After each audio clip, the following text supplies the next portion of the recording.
Buenas noches a todos que el día de hoy se han conectado para ver la conferencia de todos los jueves que estamos organizando el Encuentro Ciudadano por la Paz y la Universidad Vasco de Quiroga en el Estado de México.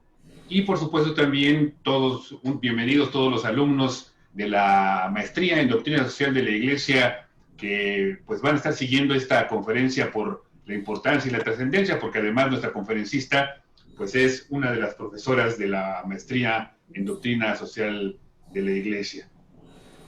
El día de hoy vamos a iniciar una serie de conferencias acerca de la familia y la educación. Diferentes expositores van a estar tratando este tema.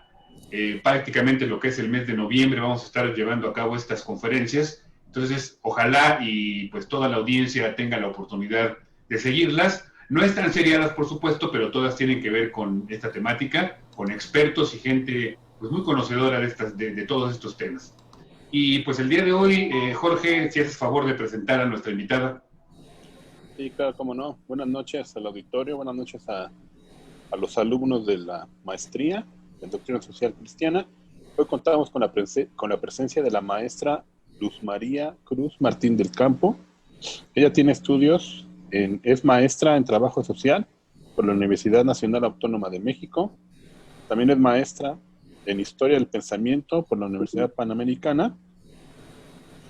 Tiene una tercera maestría en Educación Familiar por parte del Instituto Panamericano de Ciencias de la Educación de la Universidad Panamericana, y también se desempeña como docente en la UNAM, en la Escuela Nacional de Trabajo Social, en la Universidad del Internet de México, la UNIR, y en el Centro Universitario Patria.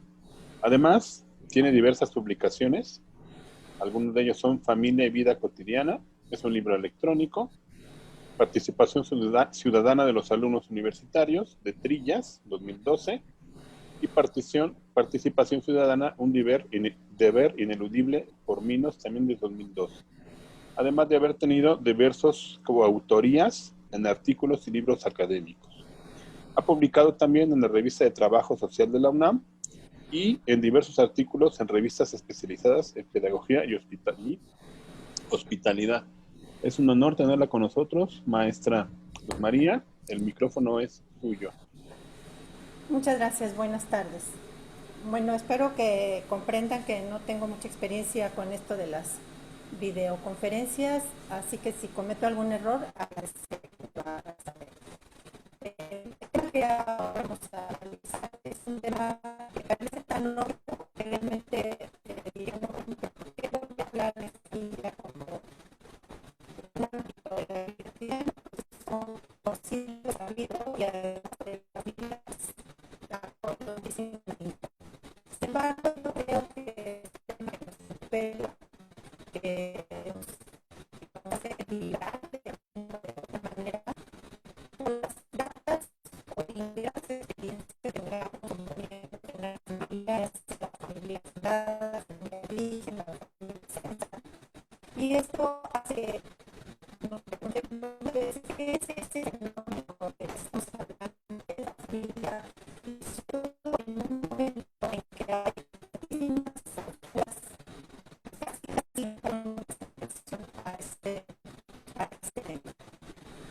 Lucy, perdón que te interrumpa, pero fíjate que está muy mal tu señal y no te escuchamos nada. Si lo puedo subir. A ver, creo que ya se estabilizó. ¿Ya? Ya, es que no se escuchaba nada. Muy bien, bueno, entonces les decía, el tema es, ¿ya me oyen? Y ya, ahora sí. Muy bien. El tema, la familia, parece un tema sumamente conocido, verdaderamente repetitivo, se ha hablado mucho de él, y sin embargo, hablar de todo, seguir hablando de este tema, que nos revela que directamente con nuestras experiencias, con lo que queremos, con lo que hacemos. Entonces, además, filósofos, antropólogos, sociólogos, desde el principio de que aparecen sus ciencias, desde el principio de que aparecen las sociedades, no, pero sí que algo nos inquieta esa estructura tan universal de distintos estilos de donde nacen los seres humanos.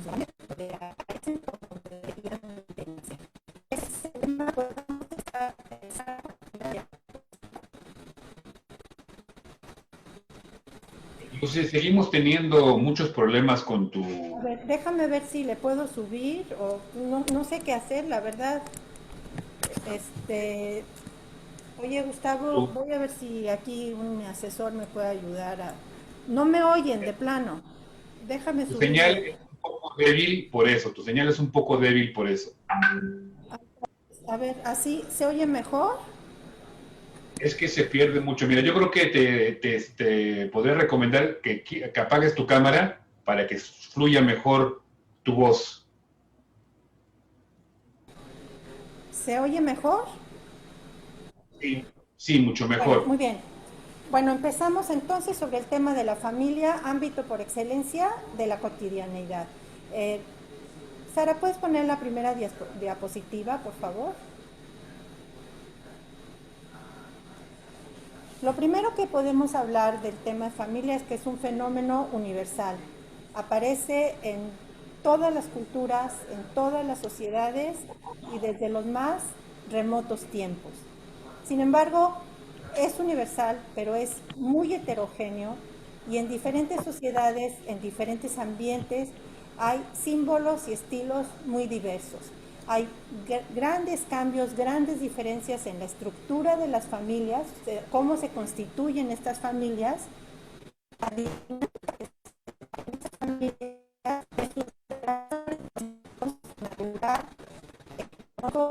cultural. Todo esto genera dudas, genera controversias. Algunos investigadores sobre la familia ni siquiera se ponen de acuerdo en cuáles son los temas que conviene estudiar. No saben ni qué preguntas hay que formular, ni qué enfoque se le tiene que dar, porque desde diferentes puntos y desde diferentes perspectivas, el tema de la familia es un tema que se presta a múltiples controversias, que interpela, que nos afecta y que siempre tendrá diferentes posturas y tendremos la obligación o el deber o la necesidad de nosotros tomar una. Esta es la comunidad más próxima a la persona humana. En su tiempo, perdón, ¿oyen alguna interferencia en el ruido? No, se oye bien. Voy a cerrar una puerta, permítanme. Se escucha una voz atrás.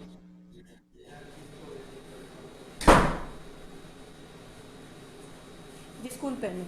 Entonces, la comunidad más próxima a la persona en el tiempo, desde luego, es la familia. El niño al nacer, con los primeros sujetos con los que hace contacto es con sus padres o con quienes hacen las veces de padres. Y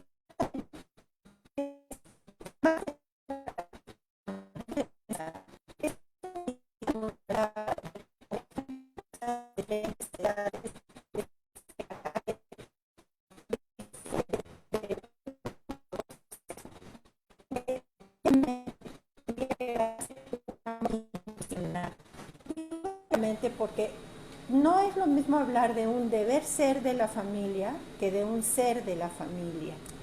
Entonces, se supone que en esa familia se quiere a las personas por lo que son y no por lo que tienen o hacen.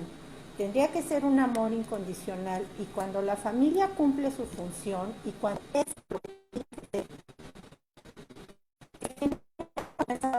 que se convierte en una plataforma para toda la vida. No cabe duda que en muchas ocasiones las personas que tienen inseguridades, tristezas, melancolía,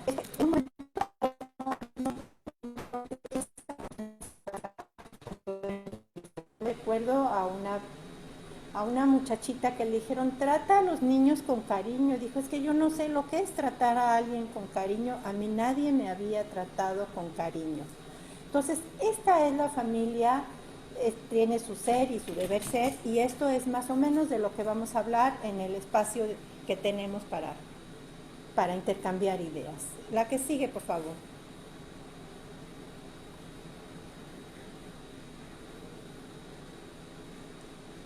¿Sí? A ver, esta definición que encuentran aquí es el compendio de una serie de pensadores. Aquí está abreviado, aquí está ya integrado, y nos hace ver algunas de las características de la familia. Es una organización social fundamental, la base de la sociedad, el núcleo de la sociedad. Esto lo dicen dos pensadores, aquí ustedes los pueden ver, Jelling y Galino. Satisface necesidades universales humanas de base biológica, pero José Antonio Marina insiste en que no solo son biológicas, que estas necesidades universales de base biológica se van integrando en una cultura determinada, porque no es lo mismo cómo se alimenta o cómo se viste o cómo se convive en una familia que en otra, o en una cultura que en otra. Considera entonces necesidades biológicas, psicológicas, sociales, afectivas y espirituales. Considera o debe considerar. En la familia es donde un ser humano puede, si la familia es nutriente, es sana, cumple con su función, puede ir convirtiéndose en el ser que está destinado, por decirlo de una manera, a ser, en lo que en su plenitud puede ir logrando su modo de ser de una manera armónica, natural, espontánea. Esto es, quiero insistir en que es el deber ser, pero la familia tiene en sí estas posibilidades, y cuando no lo hace, pues es por las carencias propias de los seres humanos, por los defectos que tenemos, pero cuando menos se tiene que plantear estos contenidos familiares como los llamados objetivos tendencia. Para allá hemos de intentar movernos. En la familia, con estas necesidades, se supone una serie de vínculos: el vínculo conyugal, el vínculo consanguíneo o de otro tipo. Otro tipo me refiero, por ejemplo, a los vínculos legales que se generan por la adopción. Ese es un tipo, o por afinidad también. Siempre en la familia se requieren vínculos. La familia no es cualquier grupo, no es cualquier comunidad de personas. Es una institución, una organización social con características muy específicas. Ahora bien, sus integrantes comparten un espacio social. Como organización que es capaz de satisfacer estas necesidades, sin embargo, la familia no es una institución de las que se consideran perfecta en cuanto a su estructura. No es perfecta porque no tiene dentro de sí todos los medios que necesita para lograr sus fines. Sociedades perfectas en este término en cuanto a estructurales solamente se consideran el Estado, que satisface todos los aspectos materiales o temporales, y la Iglesia, que se refiere a aspectos espirituales. Pero la familia tiene que ser respetada, apoyada, sostenida por aquellas sociedades que se consideran perfectas en cuanto a su estructura, y no al revés. La que sigue, por favor. Entonces, Ricardo Montoro habla de que en la familia sucede algo que también sucede en los otros grupos sociales. La diferencia es que en la institución familiar sucede al mismo tiempo y en el mismo lugar. Lo primero de lo que habla Ricardo Montoro, estamos hablando de que somos seres biopsicosociales y espirituales. Entonces, una serie de características las compartimos con los animales irracionales, pero nosotros somos capaces de humanizarlas precisamente porque somos seres con inteligencia y con voluntad. Uno de los aspectos que hace la institución familiar, o que puede hacer, es regular la conducta instintiva con normas que encausan el impulso sexual. ¿Es un cauce adecuado la familia, o debe ser un cauce adecuado para que este impulso pues tenga su lugar, su espacio, su momento? su exclusividad. Además, ordena la reproducción, establece de una manera muy eficiente el parentesco de un sujeto con sus progenitores y demás familiares. En las familias monogámicas de que se fundan con base en el matrimonio, pues no cabe duda de quién es hijo el niño, la niña. ¿Por qué? Porque está perfectamente establecido que aquí hay un hombre, una mujer, que procrearon a este y a este y a este, por lo cual son hermanos. Entonces, esa reproducción, ese proceso reproductivo que se da de manera espontánea y natural en otros seres vivos, en la familia y en los sujetos humanos, en las personas humanas, se da precisamente con ese enfoque espiritual y con ese enfoque que nos humaniza y que nos hace diferentes, que nos distingue cualitativamente de los seres irracionales. También la familia organiza comportamientos económicos que van desde la alimentación, la producción y el consumo. Este punto me parece que es de los aspectos que están en este momento más sacudidos por aquellos fenómenos demográficos como la participación de la mujer en la producción y no solo en la reproducción, el rechazo de algunas mujeres a no reproducirse, a no tener hijos, los roles que se dan dentro de la familia que ahora se pueden intercambiar y que son discutibles en muchos aspectos. Es un tema que no podemos tratar con mucho detalle, pero que desde luego interesa y es motivo de estudio de varias disciplinas, como el trabajo social, como la antropología social, como la sociología y como la demografía. Estos comportamientos económicos están cambiando y ese cambio está generando una serie de movimientos. Es bilateral. Cambian los estilos de familia, cambia la integración de las familias, cambian los comportamientos económicos y viceversa. ¿Qué fue primero? Pues no me parece ni siquiera relevante saber qué fue primero. Son simultáneos, pero es muy importante darnos cuenta que en este punto se generan muchísimos cambios y se presentan muchos cambios en la sociedad actual. Otro aspecto de la familia es que debe educar a los hijos para su desarrollo personal y social. La familia es un espacio educativo por excelencia, precisamente por esa cotidianeidad, por ese tiempo y esa intimidad que le son propias y que hace que la educación de los hijos bien llevada sea un proceso natural donde los hermanos también educan a los hermanos, incluso influyen en el modo de ser de los padres, de los hijos en cierta manera educan a los padres, los cónyuges educan al cónyuge y los padres educan a los hijos. Este intercambio generacional de 1, 2, 3 generaciones es profundamente enriquecedor.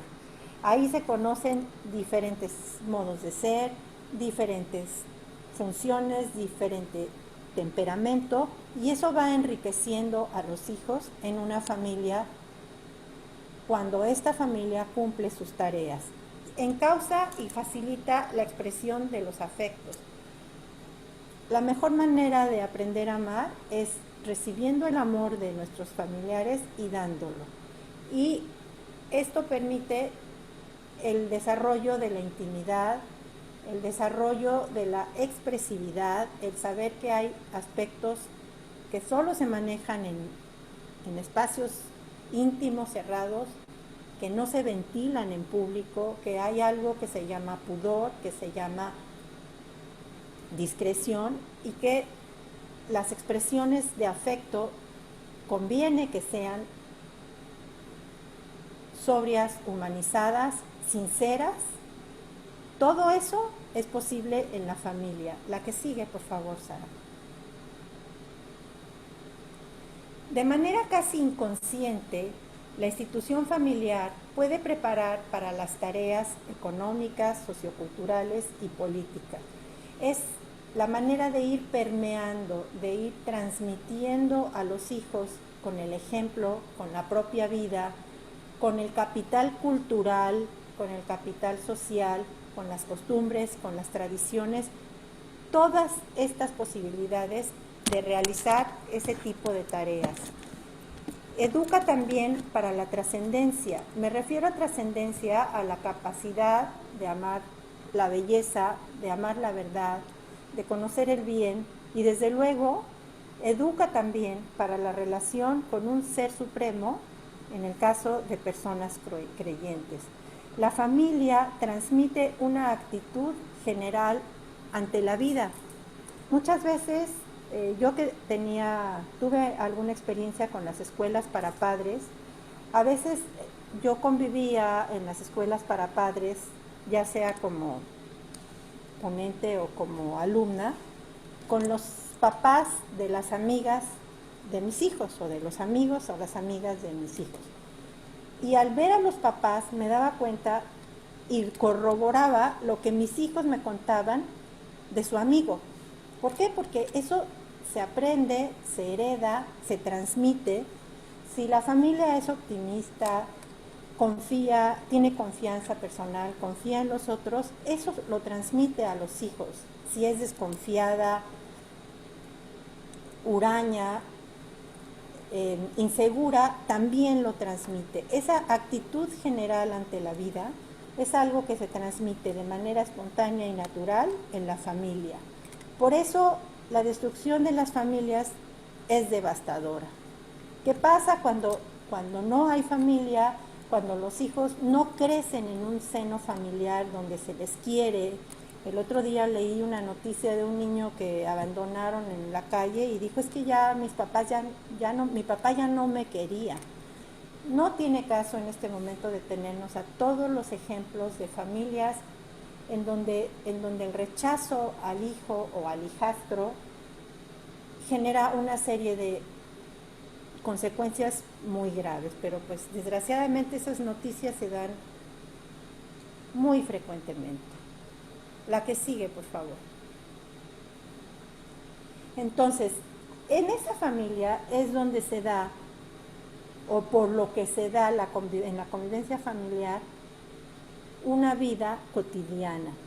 Es lo cotidiano, lo más entrañable muchas veces, lo que más se extraña, porque de alguna manera deja en nosotros una huella que nunca se va a borrar.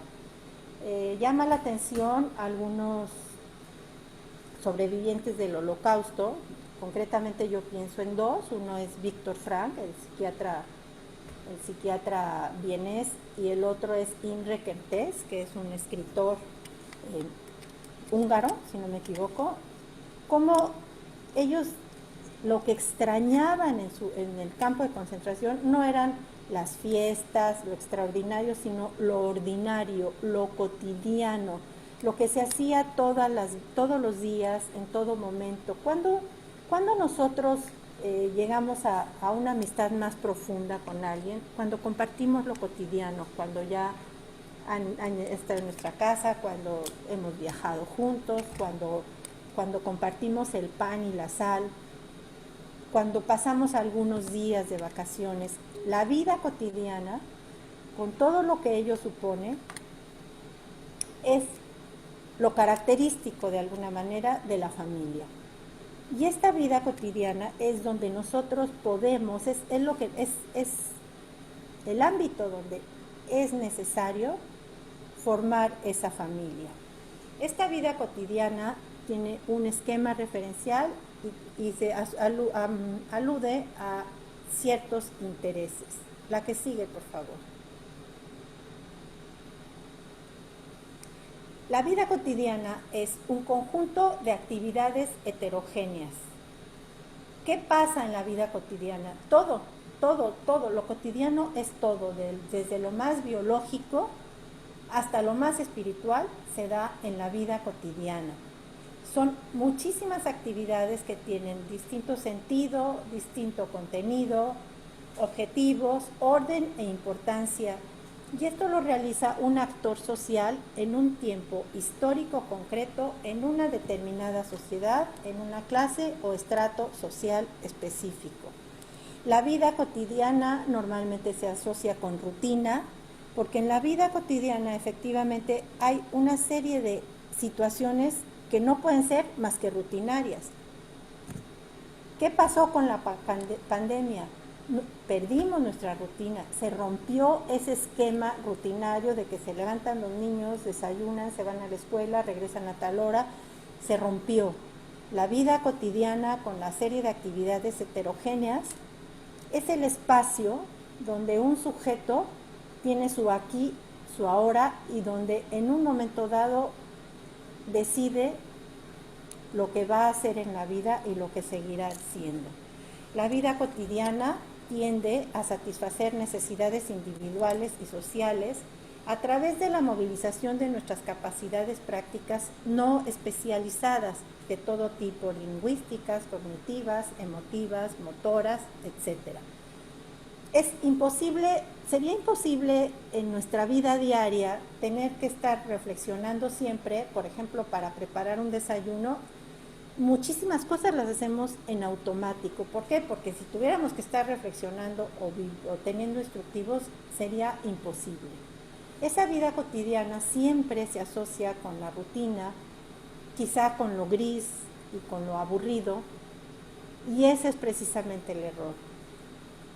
Hay muchos pensadores que han estudiado la vida cotidiana y dicen, bueno, ¿cómo esto que es una serie de actos prácticamente desarticulados, que no tienen como un sentido todos iguales, ¿cómo se pueden entender y cómo puedo encontrar yo en mi vida cotidiana la esencia de lo que yo voy a hacer en mi vida, en el presente, en el pasado y en el futuro? Y lo que explican es que estos hechos automatizados, no solo, la vida cotidiana no solo está compuesto por hechos automatizados y rutinarios. En la vida cotidiana coincide lo cotidiano con lo extraordinario. Situaciones que se dan un día y otro, y también en la vida cotidiana es donde se dan los sucesos extraordinarios. Entonces, necesitamos entender la vida cotidiana como la combinación de lo extraordinario con lo ordinario. Lo podemos platicar más adelante, pero en eso consiste la vida cotidiana. Y esa vida cotidiana, ¿en qué consiste? Prepararnos para vivir en la familia nuestra vida cotidiana, en saber hacer frente a lo extraordinario. Y pienso en situaciones extraordinarias que pueden ir desde cuestiones muy sencillas hasta una pandemia, un tsunami, un terremoto. Todo eso se da en la cotidianeidad que afecta a las familias, que afecta a las sociedades y que afecta al mundo entero. Si el ámbito por excelencia de la vida cotidiana, donde se aprende a aprovechar recursos y a vivir de tal manera que podamos enfrentarnos a las dificultades que tengamos más adelante, es la familia. Pero la familia en su vida cotidiana necesita preparar a sus integrantes para lo extraordinario, para lo que no va a ser cotidiano, circunstancias gratas, agradables, desagradables, que le permitan en un momento dado formar a individuos capaces de salir adelante con las dificultades que la vida les vaya presentando. La que sigue, por favor. Entonces, ¿qué es la vida cotidiana? Consuelo Martín, Maki Díaz y Marisela Pereira son trabajadoras sociales que tienen un artículo que se llama el trabajo social como crítica de la vida cotidiana. Estas trabajadoras sociales definen así la vida cotidiana, que es algo que es obvio, es una expresión inmediata en tiempo, ritmo y espacio. La vivimos día tras día, año tras año, en segundos, minutos, horas, por la mañana, la tarde y la noche, y vamos de espacios personales y familiares a los de estudio y trabajo o de tiempo libre, a las acciones sociopolíticas, ideológicas y culturales afectadas por cada sociedad en su aquí y ahora. ¿Qué quiere decir? Hay diferentes ámbitos para nuestra vida cotidiana, que podría ser el ámbito de trabajo, el ámbito de vida familiar y el ámbito del tiempo libre. Trabajo, dedicación a la casa y tiempo libre. Estos tres ámbitos es donde se da una serie de acciones y es lo que nos permite en un momento dado encauzar nuestra vida en el aquí y en el ahora. ¿Qué es la clave de la vida cotidiana? El aquí y el ahora. Y eso es en lo que a mí me gustaría insistir. El único tiempo con el que verdaderamente contamos es con el presente. El pasado nos sirve de experiencia, el futuro lo podemos prever y ese presente es nuestra vida aquí, ahora, día tras día, hora tras hora, y ese pasado se da en la familia, en la vida cotidiana de la familia y después se proyecta a las diferentes instituciones y sociedades y nos permite, por eso dicen, tal es la persona, tal es la familia, tal es la sociedad. Es la vida, la familia donde se forma a los que en su vida cotidiana son capaces de enfrentar las situaciones ordinarias y extraordinarias y darles con una actitud positiva o negativa y darles el cauce que necesitamos para salir adelante. La que sigue, por favor. Por eso en la vida cotidiana es donde forjamos nuestra personalidad y nuestro futuro, lo que se hace día a día.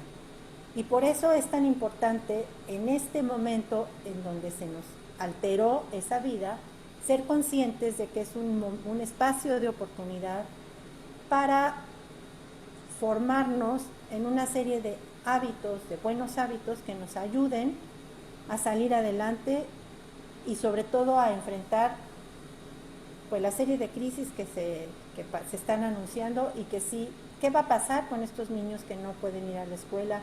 ¿Qué va a pasar con las familias que llevan tanto tiempo en su casa, que no sabían convivir, que no se veían? ¿Por qué ha aumentado la violencia intrafamiliar? ¿Por qué han aumentado los suicidios? ¿Por qué la depresión? Pues porque en un momento dado tal vez no estemos suficientemente preparados para enfrentarnos a una convivencia que exige mucho en nuestro día a día, en nuestra familia, con nuestros parientes, con las personas con las que estamos conviviendo, y eso es lo que necesita ahora la familia, responder a ese reto y moverse hacia lo que sea necesario para salir adelante de los problemas que en este momento vivimos y que no sabemos a dónde van a llegar. La que sigue, por favor. Lo rutinario, y aquí está la clave, lo rutinario genera un acostumbramiento. Yo puedo decir, bueno, pues es que siempre lo he hecho así, ¿por qué voy a cambiar si siempre lo he hecho así? A este acostumbramiento se le llama familiaridad acrítica. Hay personas, sobre todo los adultos mayores, que no van a cambiar una serie de sistemas y no quieren hacerlo porque ya están muy familiarizados y no hacen un juicio crítico de si estará bien o estará mal. ¿Cuál es la clave de la vida cotidiana? ¿Cuál es la actitud que hemos de asumir en nuestra vida cotidiana? Es una actitud que pierda esa familiaridad acrítica y que nos permita pensar, analizar y cuestionar los acontecimientos. Creo que uno de los problemas más serios en nuestra sociedad actual es la falta de silencio que nos permita entrar en nosotros mismos, reflexionar y tomar decisiones. Es importante analizar y cuestionar acontecimientos, valoraciones y actitudes para encontrar espacios donde yo sea capaz de tener creatividad, hacer de lo cotidiano un espacio de reflexión para conocer otras cotidianidades y para identificar y afrontar las crisis que rompen este equilibrio. Me parece que que esta es una tarea que la familia debe cumplir ahora y siempre, y que la pandemia, las crisis que estamos viviendo es una oportunidad precisamente para lograr esto. Entonces, ya sabemos, ya hablamos aquí de lo que es una familia, hablamos del deber ser de la familia, sabemos que hay una serie de tipologías, una serie de etapas demográficas que están influyendo para bien y para mal a la familia, y vale la pena enfrentar esto y buscar soluciones con un juicio crítico adecuado y con tener capacidad de cambiar lo que se tenga que cambiar, siempre y cuando lo esencial permanezca, y lo esencial de la familia es el amor incondicional, o debe ser el amor incondicional, el amar a las personas por lo que son y no por lo que hacen, y la formación de sus integrantes. Creo que con esto podemos terminar. Me gustaría, si tienen dudas, si hay algo que quisieran aportar, tenemos tiempo para preguntas. Muchas gracias, Lucy, por tu exposición. Ha sido muy interesante. Creo que este tema que mencionas, que sobre la cotidianidad y sobre lo importante que es esto, que a veces pareciera ser irrelevante, pero que sobre eso construimos básicamente nuestra vida, sobre lo cotidiano. Así es. Pues bueno, aquí hay una persona de nuestros invitados que quisiera hacer una pregunta. Bueno, aquí lo reconozco como Ordaz. Si quieres, puedes activar tu micrófono y preguntar.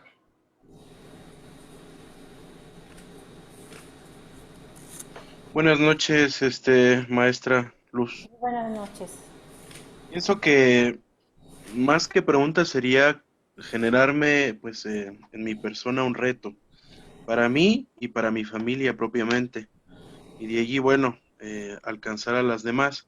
Creo que en el contexto actual nos hemos quedado en el inicio, ¿verdad? Lo que se escuchó en el panel al inicio, que se ve como los grandes cambios en la estructura de las familias.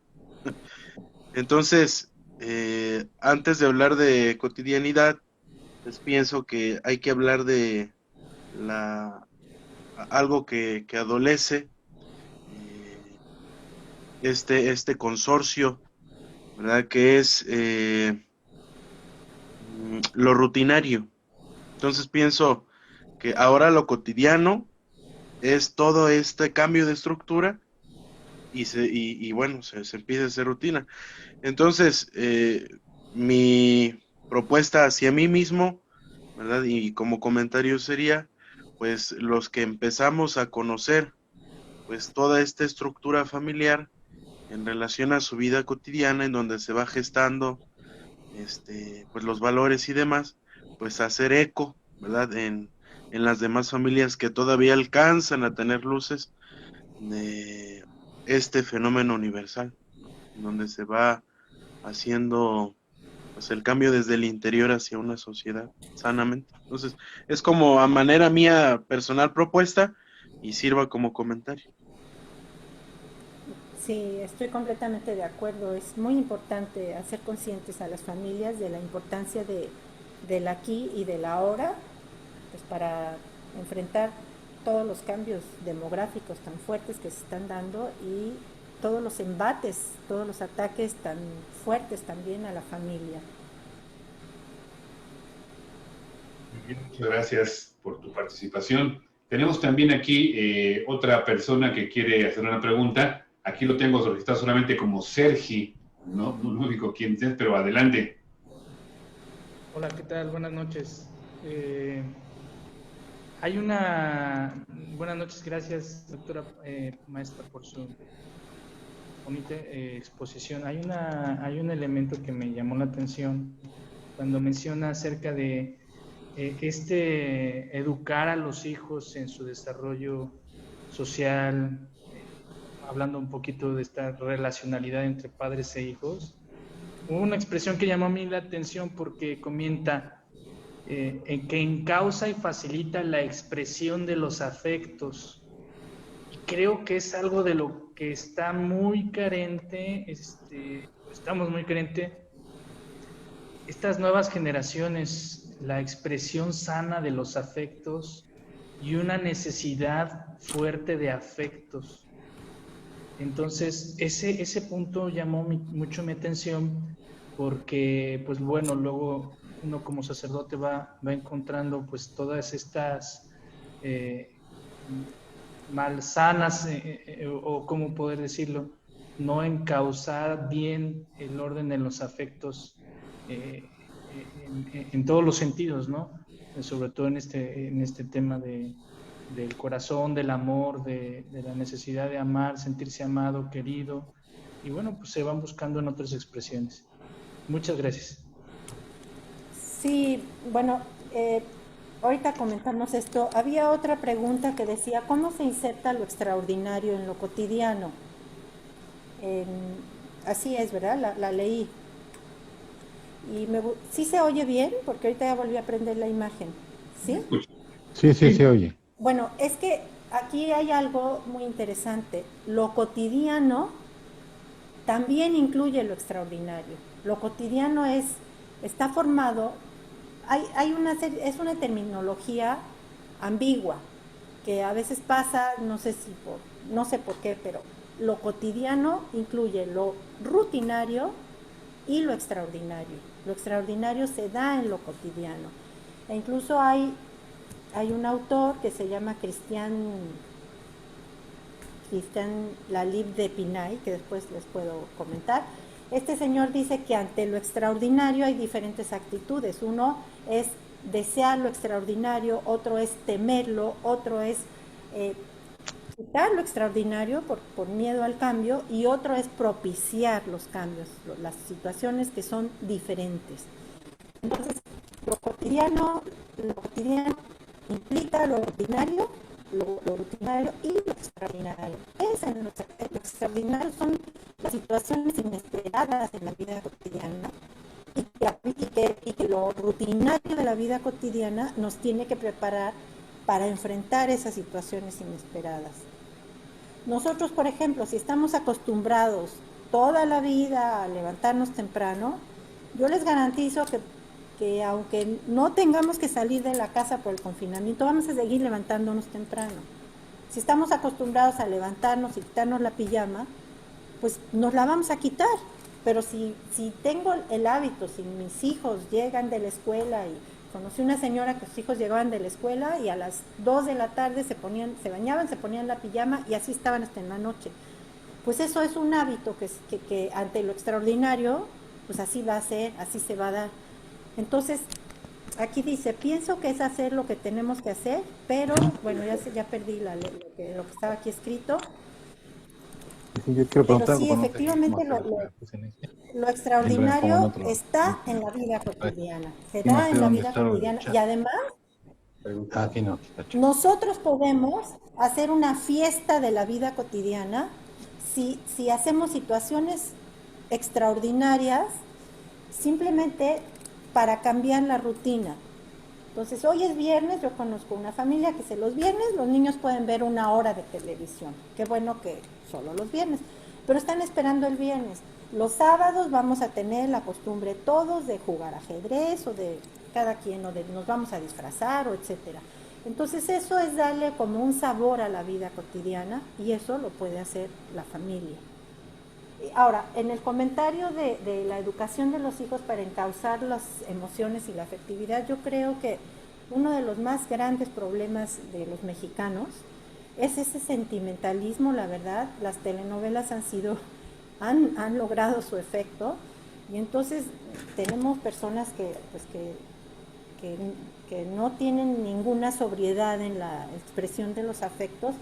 Y esto no es algo bueno, no voy a hablar de bueno o malo, no es conveniente. Yo creo que es encauzar afectos y querer a quienes nos toca querer, y no andar repartiendo nuestro afecto de manera pues inadecuada. No quiero hablar de lo bueno o lo malo, sino Hay personas que son demasiado dulces, demasiado pegajosas, demasiado cariñosas, podemos decir. ¿Por qué? Porque su afectividad quizá no ha sido educada de tal manera que les permita en un momento dado expresarla, pero pues con sobriedad. Yo creo que hay cosas que pertenecen a la intimidad.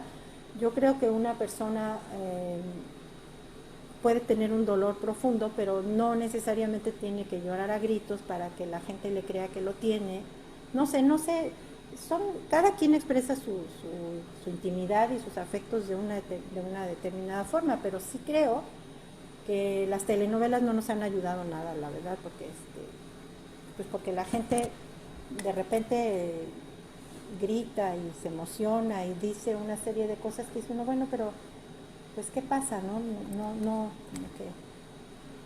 Como que somos demasiado expresivos, donde quizá no deberíamos hacer tanto, y a veces donde convendría que fuéramos expresivos. Por ejemplo, ¿cuántas veces las mamás jóvenes sin querer pues le hablan bastante feíto a los niños, ¿no? Ya, cállate, ven. Y es un mal hábito, se puede hablar de otra manera, no es necesario cambiar el tono. Entonces sí, efectivamente hay que educar, yo creo que hay que educar, la educación de la afectividad pues es algo que debe darse y que puede darse en la familia, me parece que es muy importante. No sé si un poquito abona al comentario de Sergi. Sí, muchas gracias. También aquí Miguel Góngora quería tomar la palabra, entonces si puedes abrir tu micrófono y participar. Buenas noches, maestra Luz. Mi pregunta va relacionada a la pandemia que nos acecha y como manera de entrada, ¿cómo deberían ser las condiciones de esta nueva cotidianidad por la pandemia que estamos atravesando? Y esta pregunta relacionada también con esta otra. ¿Las relaciones virtuales merman de alguna manera el desarrollo de la afectividad dentro de la familia? Es decir, las relaciones virtuales tienen la misma capacidad de desarrollar relaciones afectivas y de familia que las relaciones, físicas, presenciales. Bueno, son dos preguntas. ¿Cómo son las condiciones en esta nueva realidad? Pues me parece que pueden llegar a ser desastrosas o que pueden ser un área de oportunidad, porque pues esto es lo que nos tocó vivir y habrá que encontrar en este confinamiento, en este no poder vivir el duelo de las personas que perdemos, ya hablan de un adiós sin abrazos, pues tenemos que encontrar diferentes expresiones, diferentes maneras de estar cerca. Yo no quiero imaginarme qué hubiera pasado si esta pandemia se da sin teléfono celular, sin Zoom, sin chat, sin WhatsApp. Yo no sé qué hubiera pasado. Afortunadamente se da en un momento en que hay grandes posibilidades de contacto. Ahora, desde luego, las relaciones cara a cara son insustituibles. Yo les puedo decir, por ejemplo, que cuando nosotros queremos a una persona, pues nos gusta saber la textura de su piel, la expresión de sus ojos, etcétera, y eso no se puede dar a través de los medios digitales. Incluso esta nueva generación a la que le llaman alfa, que va a ser 100% digital y que hablan es un tema muy interesante que no es el momento de tratar, pero que hablan de los niños nacidos después del 2010, que son totalmente digitales. Me contaron de un niño de 1 año que le regalaron un celular de juguete y que lo aventó, ¿verdad? Esas generaciones, yo creo que si no tenemos cuidado, pues pueden estar en cierta forma mutiladas. Yo les recomiendo un libro de Michel Serres, que casualmente ni es mujer, ni es joven, es un hombre grande, que se llama Pulgarcita, de las mujeres que con los dedos pulgares usan el celular. Está muy interesante. Tiene sus críticas, pero me parece interesante. Desde luego no se sustituye el trato personal, el contacto cara a cara, los abrazos, el cariño que se puede dar en un momento, en la vida cotidiana de una familia. Sin embargo, yo creo que que si sabemos usar la tecnología y si sabemos comunicarnos de otra manera, que es de hecho lo que estamos haciendo, pues saldremos adelante, y que a los niños de la generación alfa hay que enseñarlos, por ejemplo, es algo muy sencillo, que sean capaces de oír una canción sin estar viendo las imágenes. Porque, caray, no tengo que estar viendo ni a Pimpón, ni al Rey de Chocolate, porque pierdo la imaginación. Entonces, yo creo que de momento no hay más, y que nosotros podemos expresar el afecto con ciertos detalles que ya van en la creatividad, en el ingenio.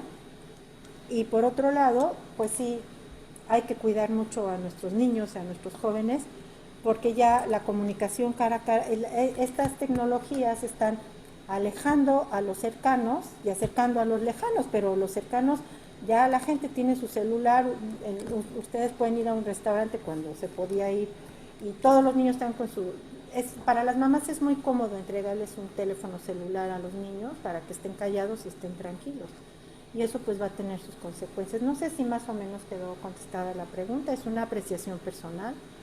En la plataforma de la maestría hay una serie de textos sobre la pandemia y sobre, por ejemplo, Eduardo Caxia habla de los hijos de la pandemia, que les recomiendo que pueden ustedes leer, son artículos periodísticos. ¿Alguna otra pregunta? Porque sé que tenemos que terminar pronto. Muchas gracias. Pues yo creo que con esto vamos a dar por terminada la sesión del día de hoy, de esta conferencia de los jueves, que pues ya ha resultado para pues todo un éxito por el amplio público al que nos dirigimos. Muchas gracias, maestra Luz María Cruz Martín del Campo, por la exposición del día de hoy. Ha sido muy enriquecedor y sobre todo muy documentado toda la exposición, y que nos ayudará a valorar lo cotidiano, como bien lo decías, lo ordinario y lo cotidiano. Muchas gracias. Al contrario, muchas gracias a ustedes. Una disculpa porque yo estoy acostumbrada a hablar viendo a las personas, pero pues no hay más, ¿verdad? Así nos tocó, y pues muchísimas gracias por su atención y buenas noches. Gracias, es la nueva cotidianidad. Y pues Jorge, no sé si puedas darnos los avisos de las siguientes conferencias. Pues va a estar complicado, Rafa, porque estamos va primero con va después de todo lo que estamos grabando, ¿no? Pero sí vamos a tener pláticas interesantes. Vamos a tener una que está relacionada con el vínculo matrimonial, y es cómo se puede considerar si es un contrato o es algo más que eso, ¿no? Pero pues ya les estaremos informando, porque tenemos que poner en orden nuestro calendario. Pero como decíamos, o sea, vienen todas son sobre educación y familia, luego expondrá el hermano Velasco, y luego tendremos otra conferencia más sobre materia educativa. Bueno, Me gustaría agradecer la presencia del padre Sergio y del padre Pedro Miguel, que siempre se toman tiempo para estar con nosotros. Muchas gracias, padres. Sabemos que están bien ocupados. Están ahí en el auxilio de las almas. Muchas gracias. De nada, de nada.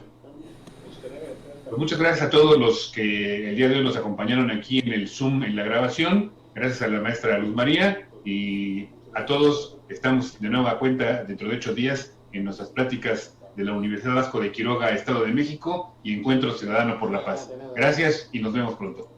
Muchas gracias a todos los que el día de hoy nos acompañaron. Gracias a ustedes.